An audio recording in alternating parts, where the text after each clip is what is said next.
اللہ الرحمن الرحیم۔ السلام علیکم، میں ہوں موسیٰ اور آپ دیکھ رہے ہیں Isra Express YouTube and Facebook channel.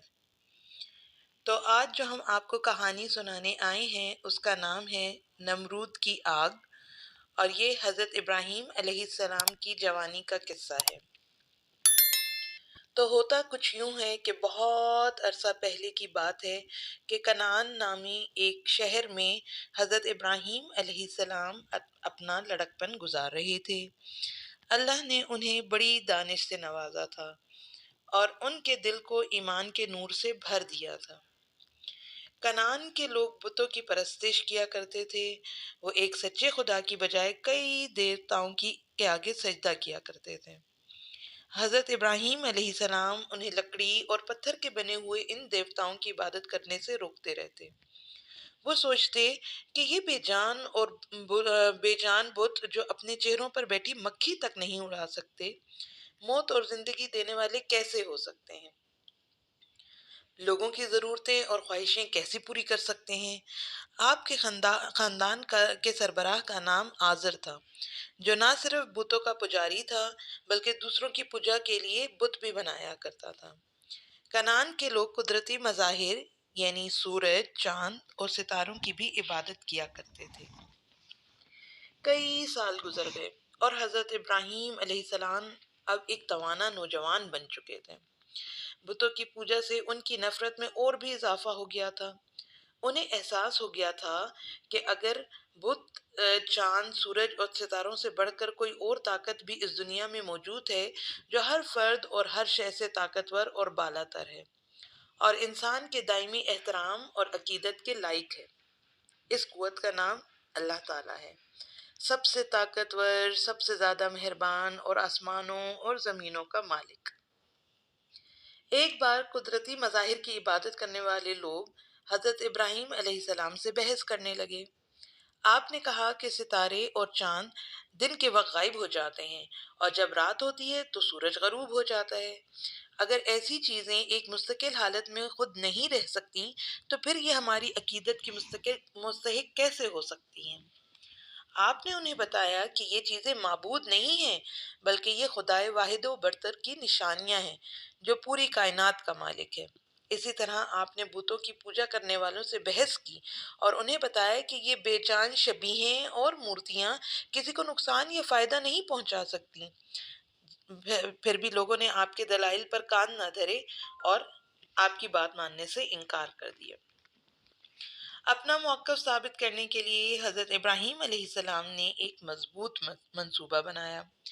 ایک روز جب لوگ ایک میلے میں شریک ہونے کے لیے گئے ہوئے تھے، آپ سب سے بڑے معبد میں داخل ہوئے۔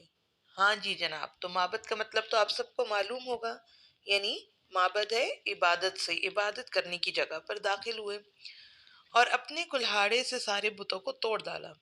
سب سے بڑے بت کے علاوہ آپ نے سارے بت ٹکڑے ٹکڑے کر دیے۔ اس بت کے کندھے پر حضرت ابراہیم علیہ السلام نے اپنا کلہاڑا رکھ دیا اور پھر اپنے گھر چلے گئے۔ جب لوگ معبد واپس آئے تو انہوں نے ایک بت کے سوا سب کو پاش پاش دیکھا۔ پاش پاش یعنی ٹکڑے ٹکڑے دیکھا۔ یہ دیکھ کر انہیں بہت زیادہ غصہ آیا۔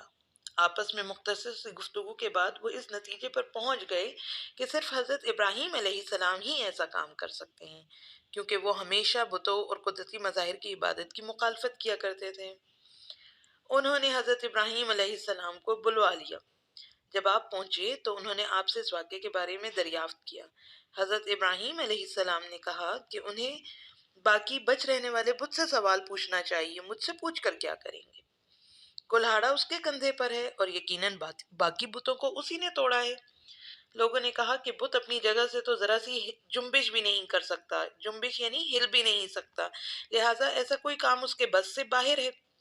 حضرت ابراہیم علیہ السلام نے کہا تب بت سے پوچھا جانا چاہیے کہ دوسرے بتوں کو کس نے توڑا ہے، کیونکہ یہ تمام وقت یہاں پر موجود رہتا ہے۔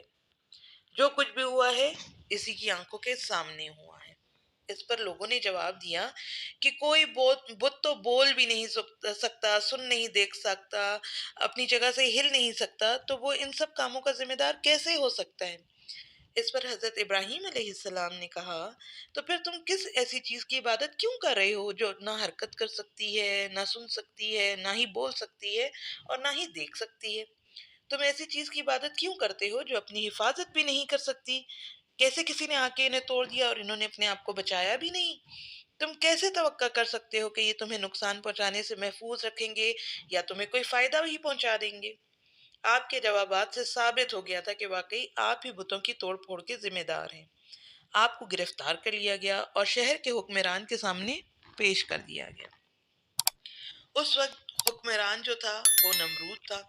اس نے اپنے خدا ہونے کا اعلان بھی کر رکھا تھا اور وہ لوگ اس کی پوجا بھی کیا کرتے تھے۔ واقعے کے بارے میں سننے کے بعد نمرود نے حضرت ابراہیم علیہ السلام سے ان کے عقائد کے بارے میں دریافت کیا۔ اس کو شک ہوا کہ حضرت ابراہیم علیہ السلام کسی اور عقیدے پر یقین رکھتے ہیں، یعنی کہ وہ مظاہر پر یقین نہیں رکھتے، وہ نمرود کو بھی خدا ماننے سے انکاری تھے، تو آخر وہ کس عقیدے کے مالک ہیں؟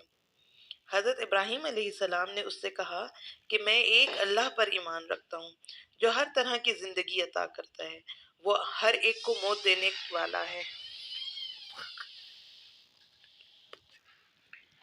تو جناب نمرود نے بھی اپنی خدائی کا دعویٰ کر ڈالا اور کہا کہ میں بھی زندگی دے سکتا ہوں اور میں بھی موت کا سبب بن سکتا ہوں۔ اپنا دعویٰ سچ ثابت کرنے کے لیے اس نے سزائے موت پانے والے ایک قیدی کو بری کر دیا، یعنی کہ اس کو آزاد کر دیا، اور ایک بالکل ہی بے گناہ انسان کو قتل کروا ڈالا۔ اس پر حضرت ابراہیم علیہ السلام نے کہا میرا اللہ تو سورج کو مشرق سے نکالتا ہے اور مغرب میں غروب کرتا ہے۔ اگر تم ایسے ہی خدائی کا دعویٰ کرنے والے ہو تو پھر سورج کو ذرا مغرب سے نکالو اور مشرق میں غروب کر کے دکھا دو۔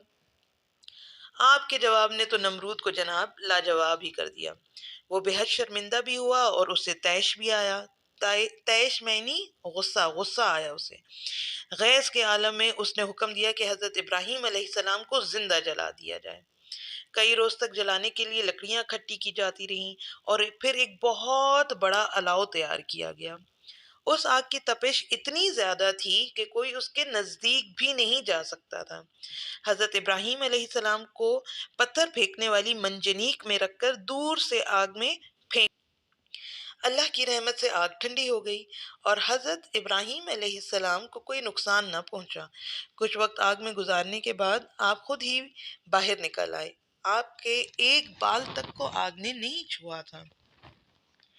اس معجزے نے کئی لوگوں کے دل پھیر دیے، یعنی اس معجزے پہ سب لوگ اس بات پر متفق ہو گئے کہ کوئی ایسی طاقت تو ہے جس نے حضرت ابراہیم علیہ السلام کو بحفاظت آگ سے باہر نکال لیا، اور وہ اللہ پر ایمان لے آئے اور بت پرستی انہوں نے چھوڑ دی۔ حضرت ابراہیم علیہ السلام لوگوں کو اللہ کی طرف آنے کی دعوت دیتے رہے اور آہستہ آہستہ آپ کا پیغام پوری سلطنت میں پھیل گیا۔ یہ قصہ ہمیں یہ بتاتا ہے کہ جب ہم پورے دل اور روح کے ساتھ اللہ پر ایمان لے آتے ہیں اور اپنی تمام محبت اور عقیدت اس کے لیے وقف کر دیتے ہیں تو اس کی رحمتیں ہمیں گھیر لیتی ہیں۔ مصائب کی آگ بھی ٹھنڈی پڑ جاتی ہے، یعنی کہ بڑی سے بڑی پریشانیاں آئیں وہ ہمارا کچھ نہیں بگاڑ سکتے کیونکہ اللہ کی رحمت ہمارے ساتھ ہوتی ہے، اور اطمینان اور مسرت کی ٹھنڈی ہوا ہماری دائمی رفیق بن جاتی ہے۔ رفیق یعنی ساتھی بن جاتی ہے۔ آپ کو ہماری ویڈیو کیسی لگی؟ کامنٹ کر کے ضرور بتائیں۔ اگر آپ ایسی ہی موٹیویشنل اور اسلامک ویڈیوز دیکھنے چاہتے ہیں تو ہمارے چینل کو سبسکرائب کر دیں اور ساتھ ہی گھنٹی کے نشان کو دبا دیں تاکہ آئندہ آنے والی ویڈیوز آپ تک پہنچ سکیں۔ شکریہ۔ اللہ حافظ۔